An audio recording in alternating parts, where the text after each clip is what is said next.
የትግራይ ክልል ምክር ቤት የግዳጅ ወታደራዊ አገልግሎትን ያዘው አወዛጋቢው አዋጅ አሁንም ተግባራዊ እንዲሆን አዟል። ህዝባዊ ወያነ ሓርነት ትግራይ ህወሓት ወደ ስራ የመለሰው የትግራይ ክልል ምክር ቤት የግዳጅ ወታደራዊ አገልግሎትንና በሞት የሚያስቀጡ ድንጋጌዎችን የያዘው አዋጅ ተግባራዊ እንዲሆን ትዕዛዝ ማስተላልፏል። ከ6 ዓመት በፊት በተደረገውና የፌዴራል መንግስት ህገወጥ ባለው ምርጫ የተቋቋመው የክልሉ ምክር ቤትም የትግራይ ህዝብ ህልውናና ደህንነትን ለማረጋገጥ በሚል የወጣውን አዋጅም ያጸደቀው ግንቦት ላይ እንደነበርም ተገልጿል። በህወሓት ሊቀመንበር ዶክተር ደብረጽዮን ገብረ ሚካኤል የሚመራው ካቢኔም ኃላፊዎችም ስለ አዋጁ ለፍትህና ጸጥታ አካላት ስልጠና ሲሰጡ መቆየታቸውም ታውቋል። አዋጁ እስካሁን በክልሉ ነጋሪት ጋዜጣ ባይታተምም ወደ ስራ የተመለሰው ምክር ቤቱ ትናንት ረቡዕ ሰኔ 17 2018 ዓ.ም ለክልሉ ፍትህ ቢሮ በጻፈው ደብዳቤ ህጉ ተግባራዊ መሆን እንዲጀምር መመሪያ ሰጥቷል። የትግራይ ክልል ከፍተኛ ፍርድ ቤትና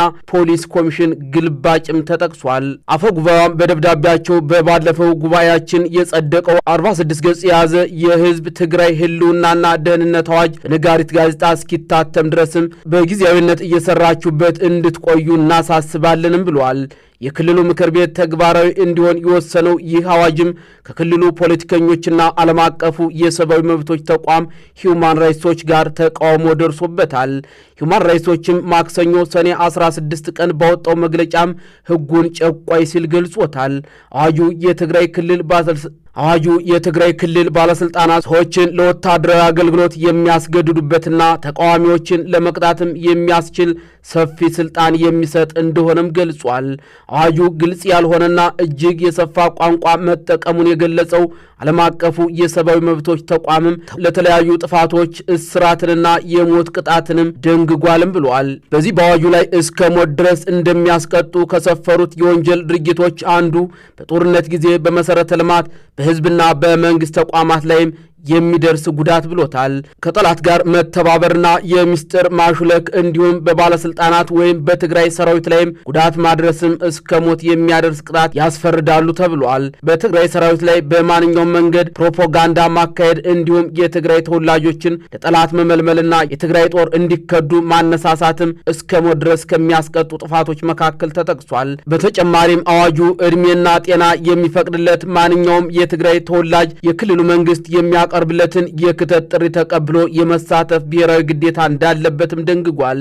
ይህንን ለማድረግ ፈቃደኛ ያልሆነ ግለሰብ ከ10,000 እስከ 50,000 ብር ተቀጥቶ ግዴታውን እንዲፈጽም እንደሚያደርግም በህጉም ተቀምጧል።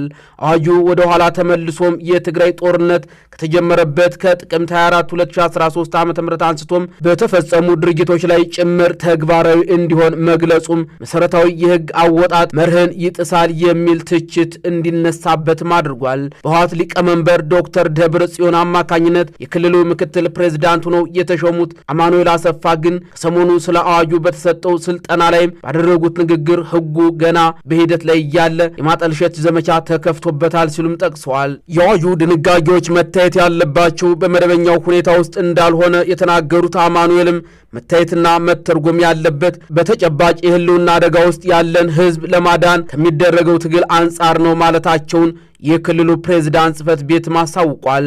ለ2 ዓመት በትግራይ ለተካሄደው ጦርነት ምክንያት ከነበሩ ጉዳዮች አንዱ የነበረውና ጦርነቱን ባስቆመው የፕሪቶሪያ ተቀባይነቱን ባጣው ምርጫ ተመስርቶም የነበረውን የክልሉ ምክር ቤት ጊዜያዊ መንግስቱን ተክቶ ስልጣን ከያዘ በኋላ በክልሉ ውጥረትም ተፈጥሯል። በህወሓት የሚመራው አስተዳደር በፌዴራል መንግስቱ የተሾሙትን የጊዜያዊ አስተዳደር ፕሬዝዳንትን ከስልጣን ካነሳ በኋላ በክልሉ ውስጥ ሌላ ዙር ሊከሰት ይችላል የሚል ስጋትም ነግሷል።